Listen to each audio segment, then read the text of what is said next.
Good evening and welcome to tonight's event. On behalf of the University of Southampton, it is so awesome to see so many staff, students, alumni and supporters from all around the world joining us this evening. And I have to say a special hello as well to all of you students from Brampton Manor Academy, because there seem to be loads of you in tonight. So thank you so much for joining us this evening. My name's Zoe Kleinman. I am a graduate from Southampton from a very long time ago. These days I'm a technology journalist and a presenter. I tend to focus on technology, but I also spent a lot of time last year working with the health team on the coronavirus reporting that we were doing. So this combination of tech and medicine is absolutely right up my street. I'm so pleased that you can join us this evening as we learn how artificial intelligence is helping to create a new blueprint to help us better understand cancer and aid the discovery of tailored treatment. A perfect storm of Brexit, cuts to science investment and COVID-19 is risking a major impact on cancer research in the UK. A new report that came out last month from the Institute of Cancer Research in London suggests that billions of pounds is going to be lost in potential cancer research in the coming years. At the University of Southampton, the Centre for Cancer Immunology has attracted world-leading scientists and medics who are helping to research and develop revolutionary treatments. This is happening with the help of your support and donations, and that support is needed now more than ever. We're going to begin this evening by hearing from Southampton's very own Professor Tim Underwood. He's Professor of Gastrointestinal Surgery and Head of Cancer Scientists, and he's going to be followed by Professor Gopal Ramchurn, who's Professor of Artificial Intelligence. We're then going to move into the Q&A section of the event when these gentlemen are going to be grilled by yours truly, but I'm going to be needing your questions. Thank you so much if you've sent them in already. We'll try and get through as many as we possibly can. You can still submit questions. You should be able to see the Q&A box on the right-hand side of your screen. So please do put them in as and when you think of them. You don't have to wait for the end. You don't have to wait for the Q&A. And we will get through to as many of them as we possibly can. If you can, please include your name as well so that I can tell you who is asking what. That's enough from me for now, I think. It's my pleasure to introduce our first guest speaker, Professor Tim Underwood. Tim is Professor of Gastrointestinal Surgery. As I said, he's also Head of Cancer Scientists at Cancer Sciences at the University of Southampton. In addition to being an award-winning surgeon, Tim leads a programme of research studying the role of the tumour microenvironment with particular interest in esophageal cancer and tumour ecology. His team focuses on understanding the impact of chemotherapy at a molecular level and the development of new therapies that enhance the efficacy of conventional treatments. Thank you, Tim. Thank you, Zoe, for that very kind introduction. I think it's important that everyone understands that whenever you hear an introduction like that, that you know that there's a big team of people who have helped deliver that programme of work, and I'm grateful to every single one of them. So thank you very much. So this is me in my day job. I don't just sit at a computer talking to the screen. I'm a cancer surgeon, and I operate on cancer. And unfortunately, I'm kept really busy. The reality is that 1 in 2 of us will have cancer at some point in our lifetimes. But there's good news. Outcomes are improving all the time. And this is driven by research, both into the basic biology of cancer, but also the application of new treatments, such as immunotherapies, and moving into the future, the application of machine learning and artificial intelligence, which we're going to talk about tonight. A disclaimer, right? I am not an artificial intelligence expert, but luckily, the next speaker, Professor Ramchurn, really is. So I'm what's between you and hearing about proper AI. But I'm going to give you an overview of the cancer pathway and where we might apply some of this new knowledge into cancer. So let's start right at the beginning. What is cancer? Well, cancer is a disease of cells. All living organisms, you, me, are made up of cells. They are the building blocks of life. So as well as humans, all other animals and plants can develop some forms of cancer. And we have loads and loads of cells in our bodies. We have about 100 million cells in our body. It's difficult to imagine that scale, but if I told you that there are more cells in one of your little fingers than there are people in China, you begin to get an understanding of the perspective of the scale of the number of cells that we have. And we have many different types that have different roles to play in our body. The gut lining cells absorb nutrients, cardiac cells help pump blood, etc., etc. In fact, there are over 200 different cell types, and most of them, if not all, have the potential to form cancers. So, how do cancers form? Well, cancers is all about cell division. And cell division is really tightly controlled by instructions for every cell carried in our DNA. These instructions tell the cell when to start dividing in the appropriate context, and another set tell the cells to stop dividing when it's not appropriate to divide. This means that only the appropriate number of cells are made when they are needed, for example, to reline the gut or from the bone marrow to produce red cells and white cells, etc. So the next question is, what causes cancer and what causes those instructions to go wrong, and what makes cancer cells different from normal cells? Well, to be frank, cancer is complicated, but through research we're beginning to understand more and more about it. And it's not just cells dividing out of control that causes cancer. Scientists, like me and others, have understood there are 10 key features that set cancer cells apart. And you can read those for yourselves, but I've highlighted one. And the important one that the Centre for Cancer Immunology that we have in Southampton is particularly investigating is how cancers hide from the immune system and how we can reveal them so that cancers can be better treated. So let's move to the cancer that I treat. I treat cancer of the esophagus. And the esophagus is the tube that connects mouth to stomach, runs through the chest into the abdomen.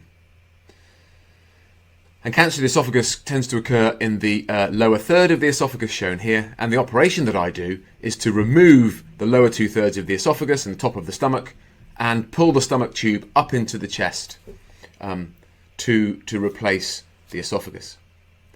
Now the reality is that this is a really difficult cancer to treat.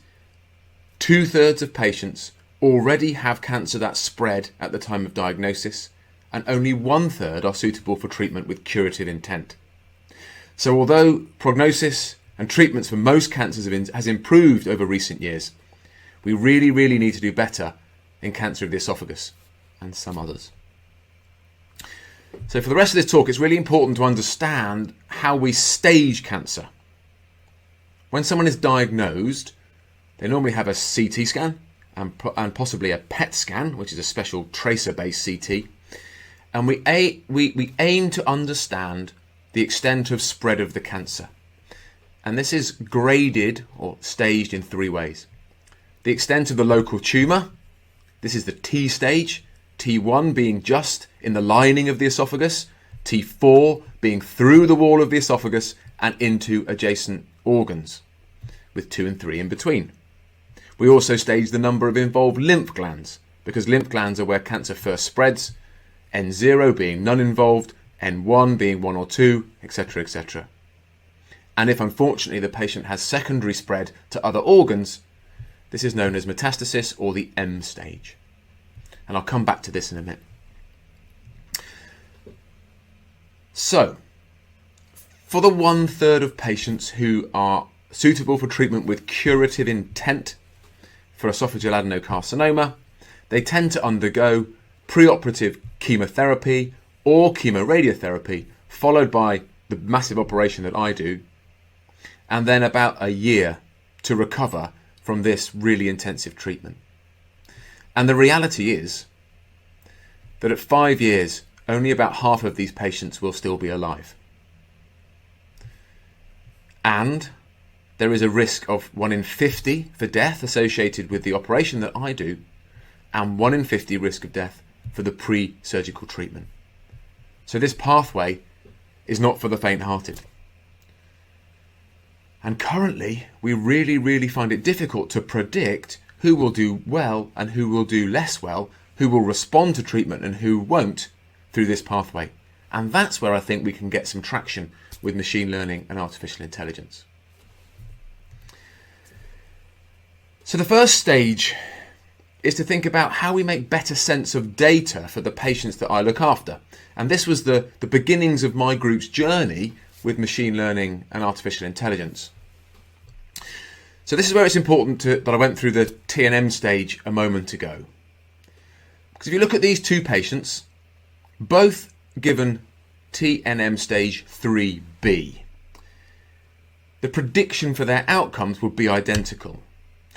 But if you look at the patient on the right, and here I've highlighted in orange areas where this patient has not done so well as the patient on the left.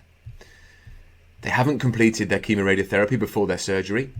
They have a much more aggressive disease with more involved lymph nodes, and there was microscopic evidence of tumour at the margin of the operation that I or others had done. We would predict, and we'd know really, this patient will do worse than the patient on the left. Yet, the staging system that we use, T&M, would predict these to do exactly the same. So in our first study, we set out to address this by using a machine learning technique called the random survival forest to try and get as much information out of routinely collected clinico-pathological data as possible and produce the most accurate possible treatment survival predictions. So these cases were sourced from the National Esophagogastric Cancer Audit, which is a mandatory audit that contains every esophagectomy conducted between 2012 and 2018 in England and Wales. And after a few exclusions, we had some 6,400 cases, which is probably the largest data set ever put together for this. We cross-linked it with National Hospital Episode Statistics data and with the Office for National Statistics to create a rich, validated data set. And from there, we considered 41 possible variables that could influence survival. And this included things like age, gender, and comorbidities that simply aren't looked at in T&M staging. Of the 41 variables considered, 14, listed here, were found to have significant influence on survival. And it won't surprise any cancer doctor here to see that the number of involved lymph nodes was the biggest arbiter of outcome. But every single one of these variables was important in the model and had a role in determining outcome.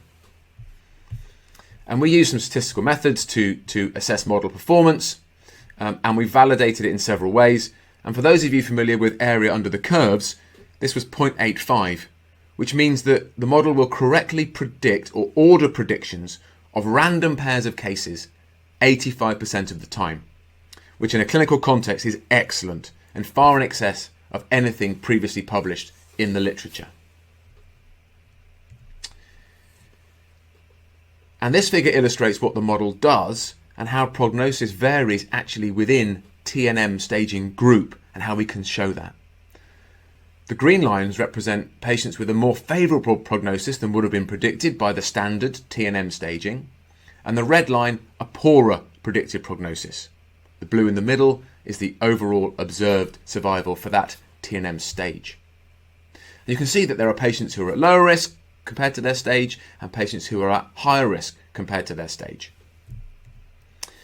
And to reinforce this, if we go back to our two example patients with identical T&M stages, remember these were T&M stage 3B, you can see there's a profound difference in survival, which is 5 times higher for the patient on the left compared to the patient on the right.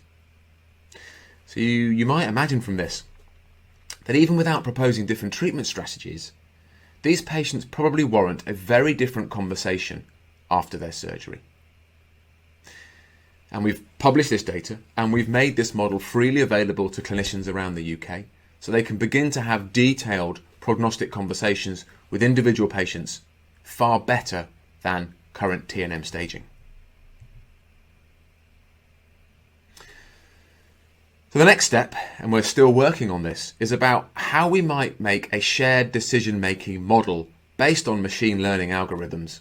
And this is our next steps with AI in esophageal cancer. It's important for me to stress here that this is with great thanks to 3 key people, Zaki Brahman, Ben Sharp and Joe Early, who are the engine room of driving this this model. What we'd really like to do, instead of knowing if treatment works after we've done the surgery, is try to work out if we can predict at the beginning whether or not these preoperative treatments should be given to an individual patient and whether they will have any benefit. That will allow us to spare those patients who will not respond to ineffective treatments which are obviously harmful to them, but also target them to patients where we know it will derive benefit. This has both healthcare benefits but also financial and infrastructure benefits, along with showing us where we might target new and novel treatments.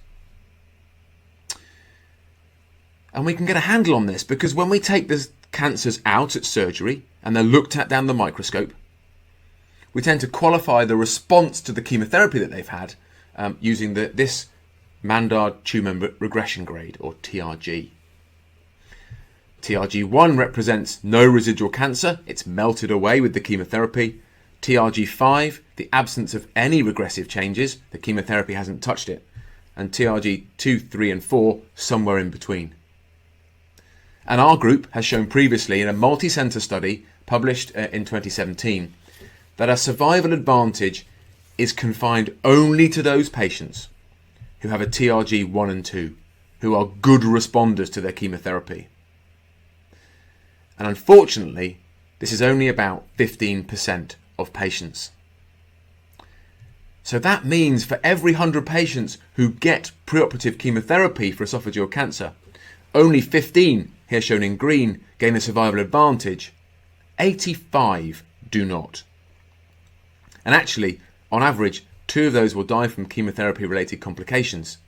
And in reality, the remainder are probably worse off due to the deconditioning effects of chemotherapy and chemotherapy side effects. So could we predict this at diagnosis? Well, if we could, what would make a good prediction tool? Well, we think that tool would need to be available at the time of diagnosis. It should be available for every case. It should be relatively inexpensive, and it should be scalable across healthcare systems. And what fulfills those criteria is the diagnostic biopsy slide, shown here on the right. And although we tend to only use these for diagnoses at the moment, we know they contain prognostic information that pathologists can identify, such as differentiation or grade of tumour. So it's very feasible that they contain features that reflect whether or not the tumour will respond to chemotherapy. But these are currently hidden from our view. We also know there's increasing evidence that neural networks that work well enough to allow cars to see and drive themselves, as demonstrated here, can automatically pick out pathological features even without pre-labelling by humans. So in this study, we applied a neural network architecture to those diagnostic biopsies to try and see, firstly, if the technique could identify features that affect response, and secondly, to develop a predictive model for that response. And to do this, the whole diagnostic biopsy slide was scanned using a dedicated slide scanner, and a blinded researcher selected an ultra-high definition representative image from that whole slide. We then segmented each of those images into 64 equally sized patches to feed into the neural network for model training. That gave us more data for training of the model, but also reflected that the relevant high-level features may not be present equally in all parts of the slide or all patches. And for this project, we used a framework neural network called Exception V1, which is based on about 14 million images of day-to-day objects, like these shown on the left, which are on the ImageNet platform. And what that does is convert a digital image into 2048 features, which represent the ground truth describing the image. And it converts them into a vector, the numbers shown here. And what you can do is feed those vectors into a secondary model for deriving prediction. For that, we used elastic net penalized regression, which is a good statistical method for handling these sorts of situations with a large number of features. And we asked it to predict the variable of TRG 1 and 2 versus TRG 4 and 5. So responders versus non-responders. And we assess the predictive ability of the model when aggregated to whole cases with cross-validation, with 500 repeats, etc., etc. And we compared the performance of the image data set against a conventional RNA sequencing-based strategy in 102 cases. And I'm really pleased to say that the conventional strategy was massively outperformed by the image data set, with the sort of predictive accuracy that, if maintained in larger cohorts, would be really, really useful in clinical practice. And from here, the attractiveness of this technique is that it could be rolled out extremely quickly at relatively low cost and incredibly easy to use for clinicians across the UK and further afield, so that they could upload their image, select a treatment, and get a predicted result for their patients in seconds to aid their conversation with the patient in clinic about whether or not preoperative treatment is the right thing to do for that individual. The next steps in our journey are to enrich this data set by blending diagnostic image data, CTs and PET scans, which we do on every patient who is diagnosed with this disease, and put those into the model to understand what basic biology underpins response. We also want to apply spatial transcriptomics to the diagnostic biopsy slides. This will enable us to identify the cell types and the gene expression programs that are present in the areas being used by the machine learning model to predict response and outcome. And that possibly gives us the opportunity to design novel therapies for patients who we predict won't respond to the conventional therapies.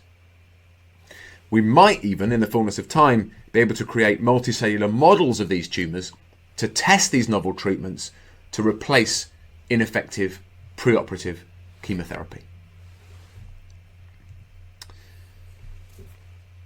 So that's where we've got to with our journey with machine learning and artificial intelligence. As I said at the beginning, I'm just dabbling into a field where real experts do the real hard yards. And in a minute, you're going to hear from a real expert, Professor Ramchurn. I'm very grateful, and I have to thank my funders, both the Royal College of Surgeons and Cancer Research UK. And I'm grateful for this opportunity to share this work with you. Thank you very much.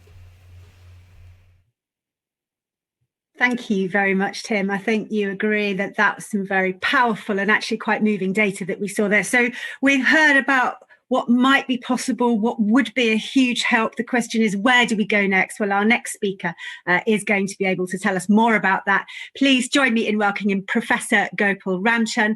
Gopal's research focuses on the design of responsible artificial intelligence for real-world socio-technical applications. His research involves applying techniques from machine learning, data science, and game theory, and he's won multiple Best Paper awards for his research. Gopal, we're so pleased to have you with us tonight. Good evening, everyone, and thanks, Zoe, for this kind introduction. As Zoe said, I'm a professor of AI at Southampton, but I'm also the director of the UKRI's Trustworthy Autonomous Systems Hub, so the TAS Hub. I'm based in Southampton, and my interests lie in responsible AI and how to make AI and robots and all sorts of machine learning systems more trustworthy and shape the adoption of these systems in our daily lives. So I'm going to try and articulate some of the challenges I see in developing AI and machine learning based systems that Tim talked about. So the kind of systems that would help scale up treatment plans or scale up and speed up patient care and improve outcomes. So as we all know, and this is an article that I picked out from the Financial Times last week, AI is everywhere now, and the NHS is not agnostic to this. The NHS is rapidly scaling up the adoption of AI tools, and in the difficult times we are in right now. We're trying to cope with a huge backlog of cases and in the health service, and we're trying to do that with AI tools. We're trying to triage patients or improve treatment plans using AI, and hundreds of companies are being funded to try and solve these problems as quickly as we can. Thanks to the funds that have been invested in NHSX and the NHS AI Lab. And we're working with them as part of the task hub and at the University of Southampton to try and help shape the kind of tools and techniques and the regulation around these systems. So what is AI? And I'm going to give a very simple definition here, and there may be other definitions that people have used. For me, it's very simple. It's software that can perform tasks to a similar or better level than humans.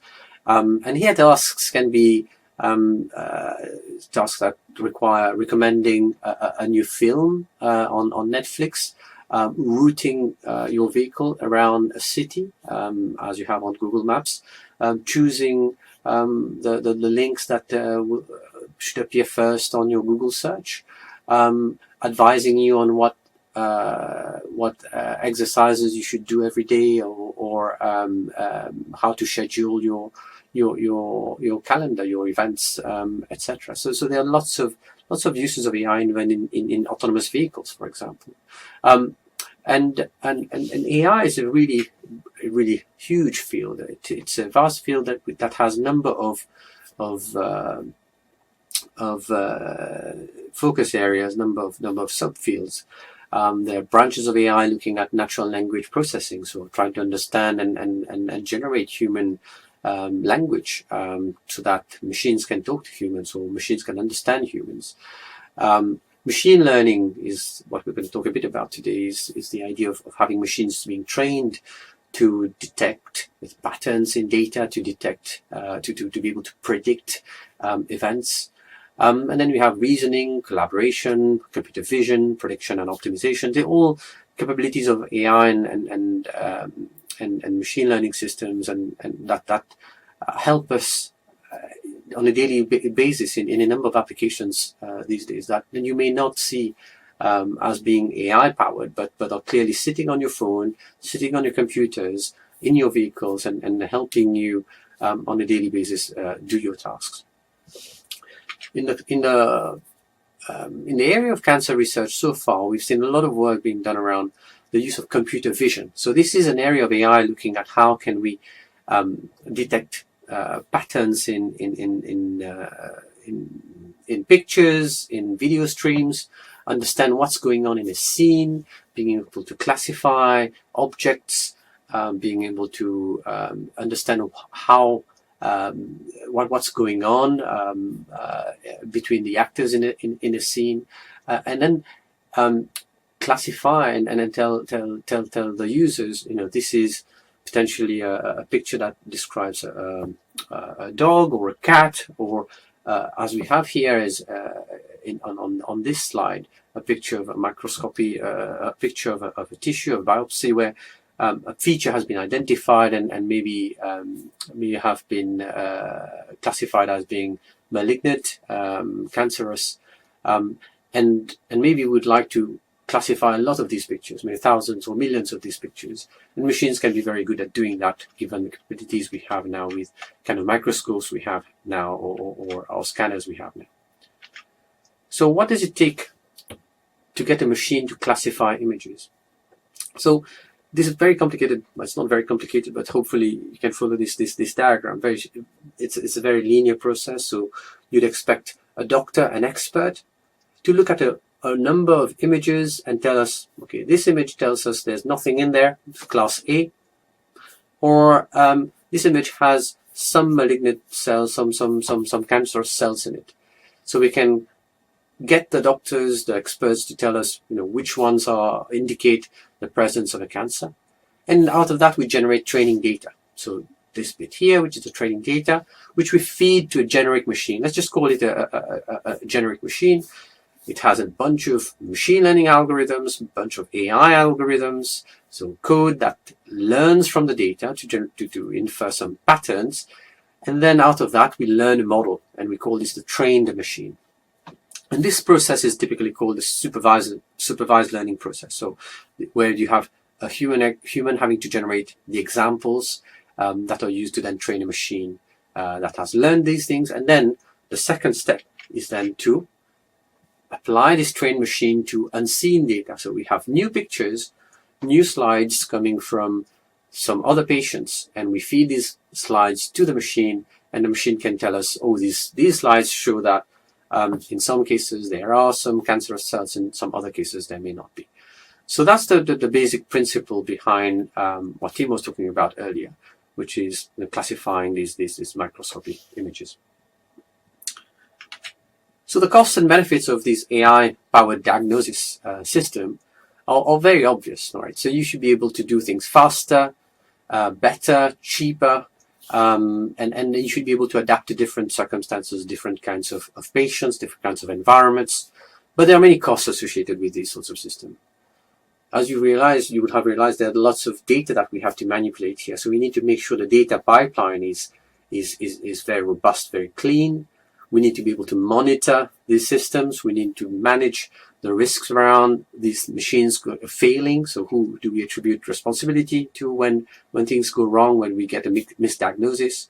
And there are ethical issues that may arise. And I'm going to sort of try and cover some of these issues in the next few slides. Just to give you an idea of what sorts of concerns we may have around, when we try and deploy these systems at scale. And in different situations with different kinds of users. So I'm going to divide this into two types of challenges. The front-end challenges, which mainly talks about how do we make sure the label generation process is adequate. So how do we make sure that that process of generating the data for the machine using expert knowledge is adequate, is correct, is complete, takes into account the various issues with the data. So one problem that we may have to deal with is how do we make sure the training data was generated correctly when you have many users. So you have many different eyes of different colors, different kinds, looking at these pictures, telling us they are of type A or type B. And each eye here, each person here may have different levels of expertise in determining whether in what classes these pictures should fall under. So then, how do we make sure that we attribute some level of confidence in this data? How do we make sure that the experts are right in the first place? So that's one key issue. Then these experts may be looking at data from different sources, and maybe data that has come from different sets of users or patients. So if you have data sets, for example, pictures coming from patients of a certain age, they're all over 65, then the nature of these pictures, or if you're taking patients from a younger group or patients that have had other illnesses, you may get very different classifications, or you may get very different, a very biased training set generated out of the process. And in many cases, what we've found is that there is not enough data. When it comes to cancer research, we find there's not enough consistent data from the same source and generated in the right way. So then we struggle with generating those classes. Can we really learn anything meaningful from these data sets? Typically, machines require lots of data to generate meaningful classifications.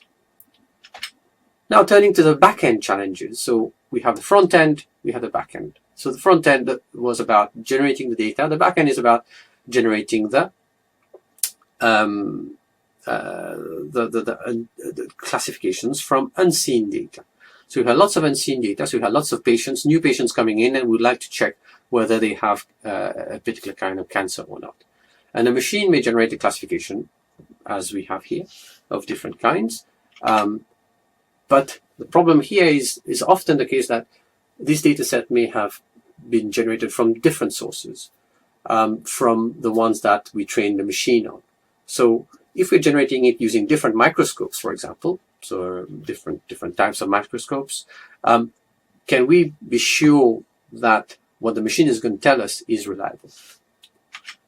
And then overall, when the user, and here the user can be different kinds of people, different people in different roles, can we trust the diagnosis process? Is there any bias in the results? How can we be sure that there's no bias in the results when we don't really understand what's going on in that trained machine in the middle? Can we explain the outcome to the patients? Can we explain the differences between the different classes that we've put these pictures under? And these are all difficult questions to answer when it's not very clear how the machine is massaging this data, is making sense of this data to generate those insights. So explainability and interpretability are huge issues in AI and machine learning right now that we're trying to address in our research.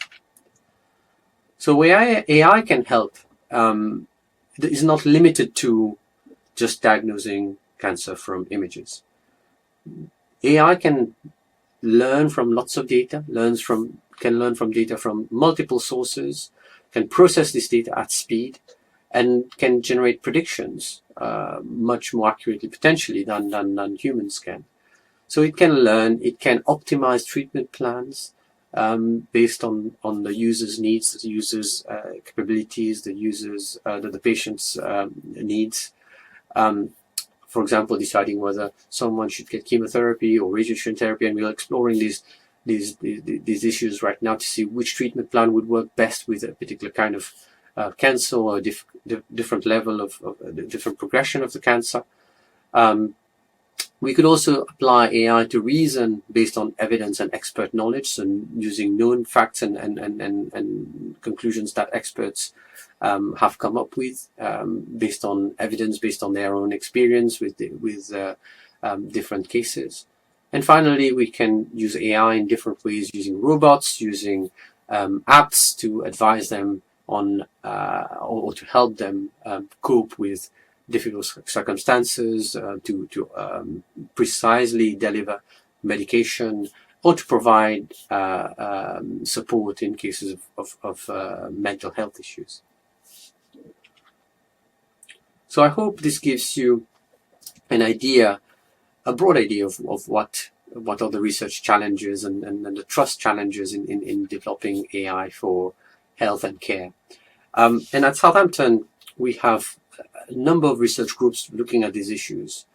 Within the School of Electronics and Computer Science, we have two large groups. So we have the Center for Machine Intelligence that brings together the machine learning research group, the AI research groups, robotics research groups, and it's a cross-faculty group that organizes events and then looks to attract industry partnerships. So I'd encourage members of the audience who are interested in working with us at Southampton to come to our events and engage with our researchers.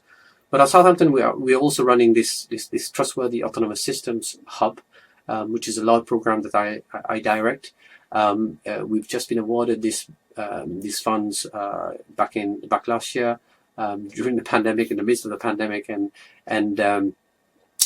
we have a £12 million to spend over the next 4 years, and it's the focal point of a £33 million program.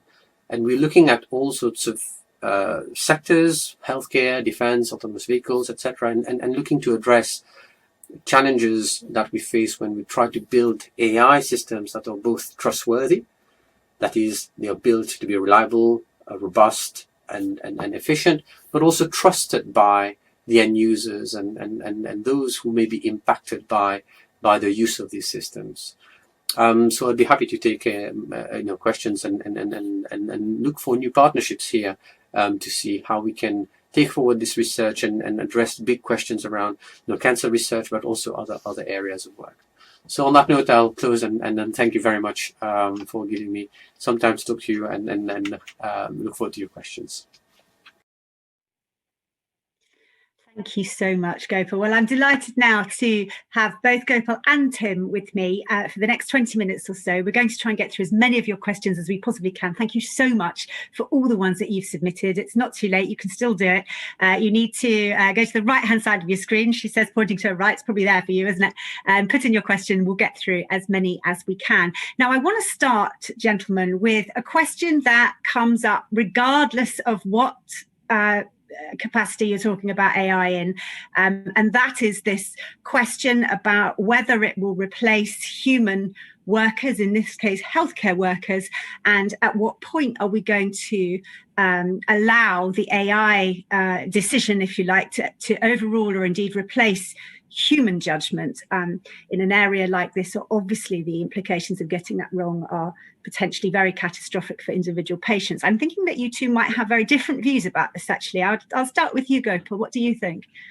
Thank you, Zoe. I think there are tasks, obviously, there are obvious tasks, and we've just discussed those. There are obvious tasks where we see machines taking over from humans. And these are tasks that play well to the capabilities of the machine. Machine being able to process lots of data, being able to work in difficult environments, maybe able to carry out surgery, and it's now very commonplace to use robot-assisted surgery, right? So to have robots helping surgeons undertake surgery. But obviously, and I enumerated some of these challenges around monitoring these AI-based tools, providing them with data, providing them with or regulating them, and managing the interaction between the machines and the patients. And and new jobs will be created to support the deployment of these machines. So it's not just that jobs will be taken over by machines, but new jobs will be created. And what we are working on at Southampton is understanding how we can create these new human-machine partnerships, we call them. So how do we enable humans and machines to work seamlessly together, trusting each other to serve an application?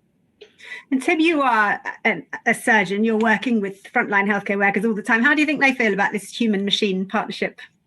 Mixed, if I'm honest, but I take the view that actually it's very exciting. If we can strip out some of the mundane tasks that we simply do not need to do, that don't aid the doctor-patient interaction, then we're freeing up more time for the art of medicine. Humans are emotional, social beings, and we like human-to-human interaction. And that, I don't think, will ever be lost from medicine. Well, not in my lifetime, and not in a number of lifetimes.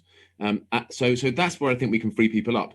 And as an example of that, the tool that we're trying to generate here, that I've described, is a decision support tool. And that's really important because there's two different types of patients. There are many types of patients, but say a patient says, I want to have chemotherapy if there is any possible chance it might work. That's a very different part on the sliding scale for the tool than someone who says, I only want to have it if you can guarantee it's going to work. And that's the art of the conversation between the doctor and the patient to interpret the output from the machine.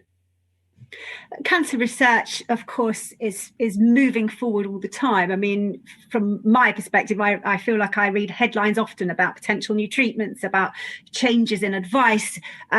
Would you be constantly having to retrain your algorithm to reflect those developments? I'll take that first, and then hopefully Gopal will agree with me, but he might not. It should be a continual iterative process, so the machine is continually refining its output, so that we could get more and more and more accuracy in the predictions that we give. That's my take on it. Gopal. I agree, and I think to come back to to relate to the previous point, there was an interesting discussion on the BBC this morning with Daniel Kahneman, who had just released a book on noise and noise in human judgment. And there's likely to be lots of noise. As Tim said, it's an art to make those difficult decisions, and human judgment is something that is also liable to noise and potentially to bias. At different times of the day, there may be differences in opinions on the same case.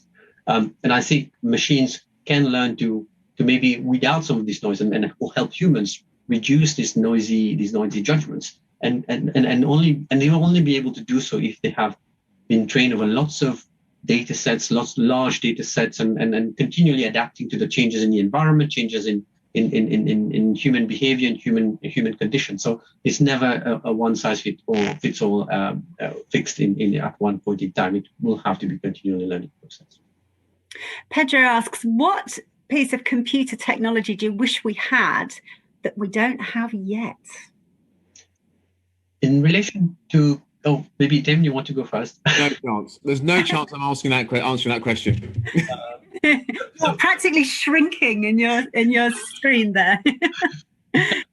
So I think for the kind of work we're talking about here, what I'd really like is a nano computer of some sort, a nano robot that would be able to go into the body and understand really those the interaction between the cells and the chemotherapy, the medication, or any kind of other interaction with different cells, with different things that you might inject in the body, understanding the interaction with the environment, and reaction to exercise, reaction to food, reaction to all sorts of things, and monitor this with high accuracy, high precision in real time. That's the kind of computer I'd like to see one day, which would help us better understand how the human body works and provide precision healthcare to really high precision.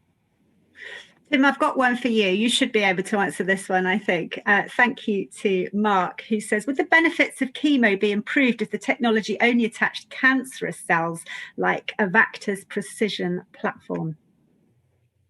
Yeah, the kind of magic bullet that we've been trying to get at for the last 20 or 30 years. It sounds great. It sounds great. Yeah, if we could just target the payload in a precision way to the target, that would be fantastic. We've not managed to do it yet. Having said that, lots of work in our school in cancer sciences, and particularly within the Centre for Cancer Immunology, is looking at just that. How can we use antibodies and related technology to weaponize them, for want of a better word, so that they can home in on the cancer and attack it from the inside out? So it could be done, but it's not ready yet. I think that is the sort of holy grail, really, isn't it?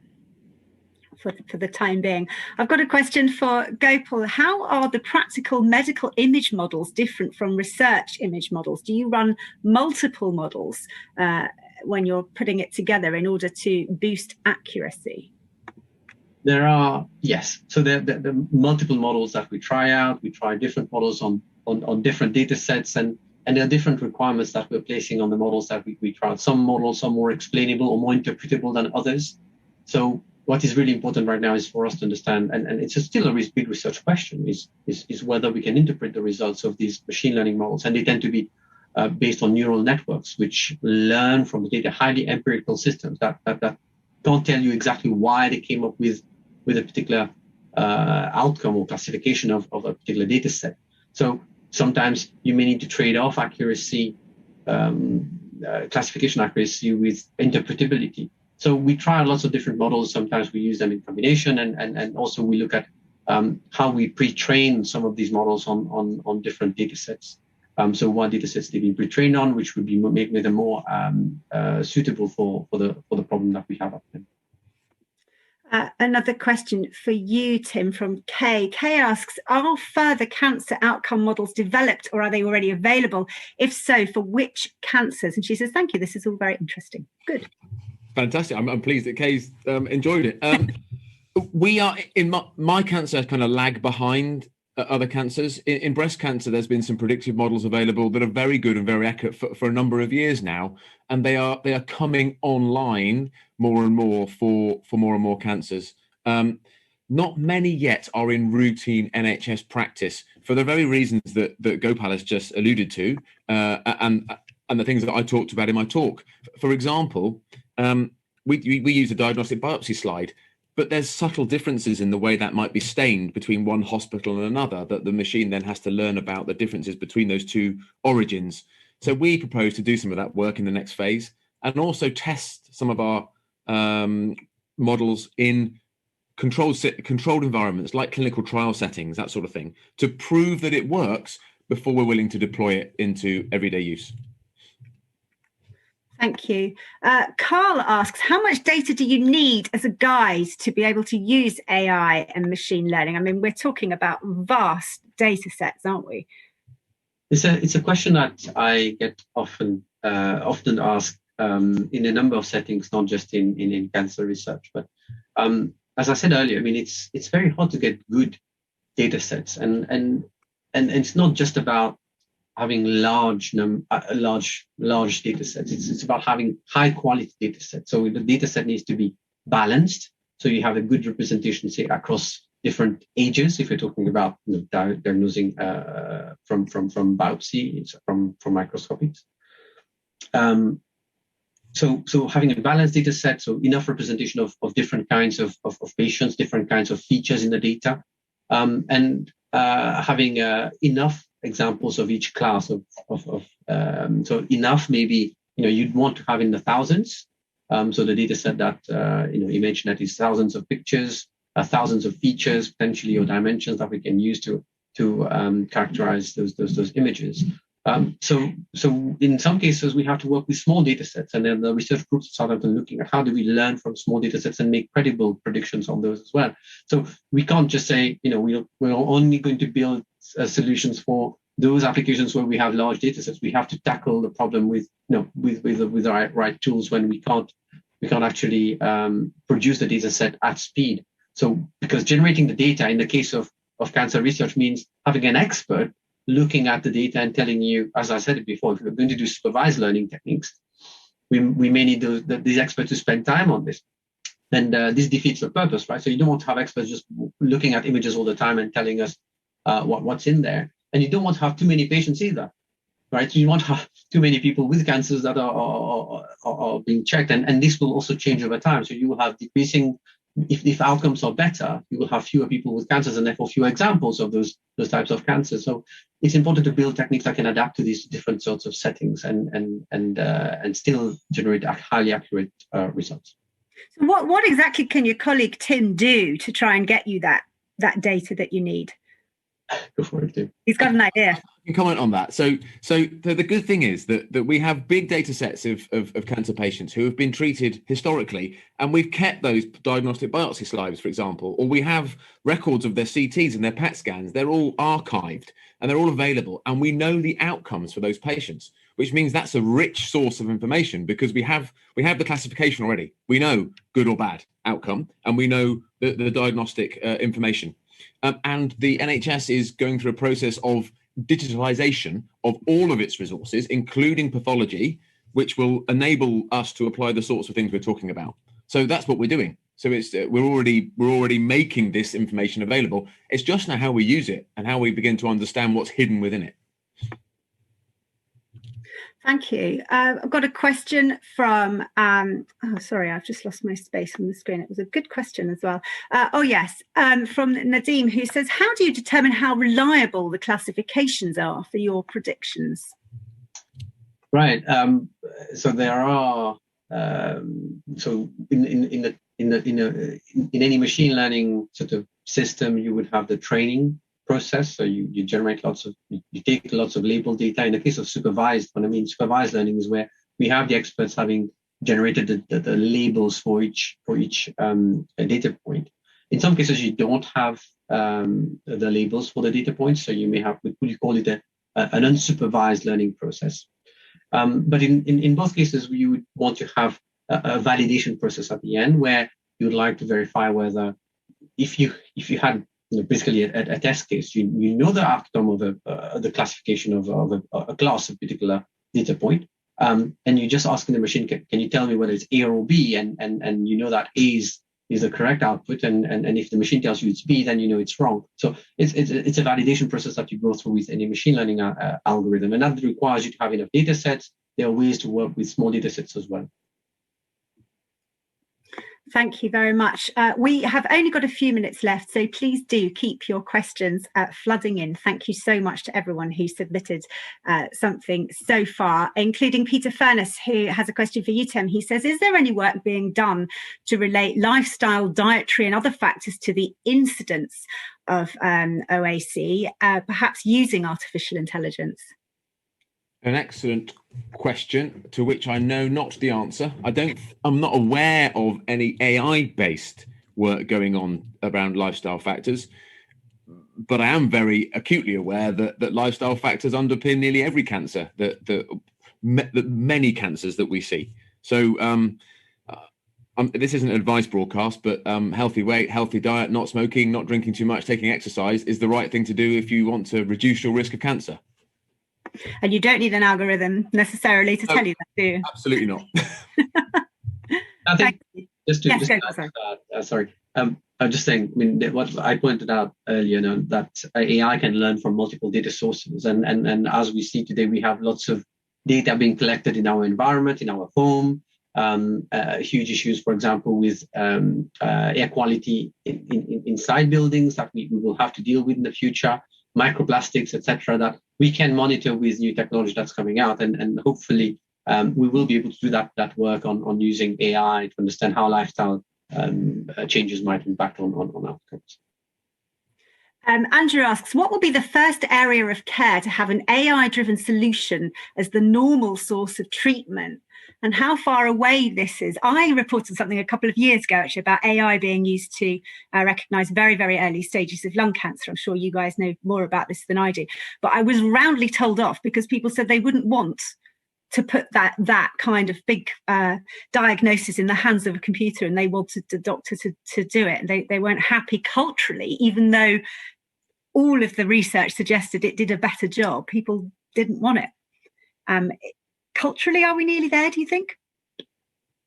Oh, well, events like this, hopefully, are making what can be seen as an impenetrable black box more visible to the community. So that if, look, I'm a human being, right? And I have family and friends, and I treat people who are real people with cancer. And I want to do better for the people that I look after. I really, really do. And I wouldn't be trying to do work in this area if I didn't think it was going to help me make better diagnoses and put better treatments in front of the patients that I look after. So that's one side of it. I will be rigorous in making sure that I am willing to trust it on behalf of the patients that I feel a massive responsibility for. In answer to the question, we're already using it in robotics. We're already doing robotic surgery. Yes, the surgeon is in charge, but I see a future where actually there are bits of the operation that probably a non-caffeinated, steadier-handed robot would do better than me, perhaps. Let's face it. So that would be quite a good thing. Gopal, are we going to be trusting non-caffeinated versions of Tim Underwood in the future with our health? It's interesting. The question is really interesting. Two things have come to mind, and maybe a few more after. So first, I have a friend who's just going for knee surgery in the next few weeks, and his surgeon has told him, most of his patients prefer to go with a robot. The robot models the knee and will carry out this operation very precisely under the supervision of the surgeon, obviously. And then there's the other case which we talked about on the podcast series where we interviewed Prokar Dasgupta from King's College London, and he was talking about how AI and computer vision applications are now being used to monitor how surgeons perform surgeries, right, and validate how good they are at their jobs and basically rank them. So AI is actually overseeing human performance, not just being tasked to do certain things. But over time, as I said, I think we will see these human-machine partnerships be created. So it's not just a machine in charge. It's not just a human in charge. It's the combination of the two. It's decision support systems and the human being there to add that human touch to make that judgment call where you have difficult ethical decisions to make. When someone wants to take the risk, you let them take that risk. And these are decisions that machines can't make for us. Gopal, Ramchurn and Tim Underwood, thank you so much for your time this evening. We've had so many questions. There's so much chat. I could keep you here all night, but I'm afraid I'm not allowed to. That is the end of our Q&A.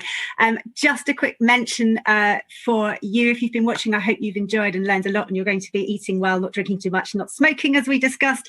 There's a short poll that's going to come your way on your screen. Please fill it in if you can. It will take no more than 2 minutes. It says here. Let's hope that's right. If you want to watch these lectures again, then we are going to be sharing the footage over the coming days, and we'll be emailing you about it, so please keep an eye on your inbox. You can also find out details about how to join the mailing list so that we can keep you updated on future lectures. The next event that's coming up from the University of Southampton focuses on beating blindness. That's taking place next Thursday. If you want to register, you need to go to www.sutton.ac.uk/events and click Distinguished Lectures. Before you go and do that, though, I'm going to pass you on to Tim Underwood for some final thoughts. Thank you.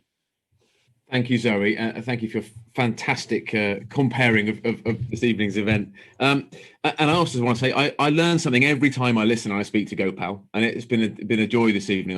I've thoroughly enjoyed myself, so thank you. I wanted to also say thank you to each and every one of you who's been watching and listening tonight.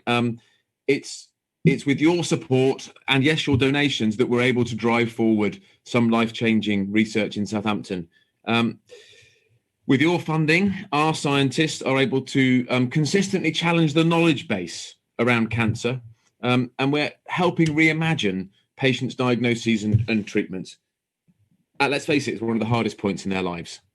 There's no doubt that the last 12 months have been challenging for all of us, cancer funding included. But I'm positive and hopeful for the future about what you've heard tonight, and how that incredible research will come together to drive breakthroughs that are happening behind the scenes, but will be applied to the patients that I look after. It's truly helping advance our research, bringing together the technology, science, to real hope for my patients and patients that others look after. And finally, I look forward to meeting you all, hopefully, at our next event, which might not be on Zoom, might actually, or whenever we're watching it on, it might actually be in a lecture theatre or with a drink in Southampton. So until then, thank you very much and good night.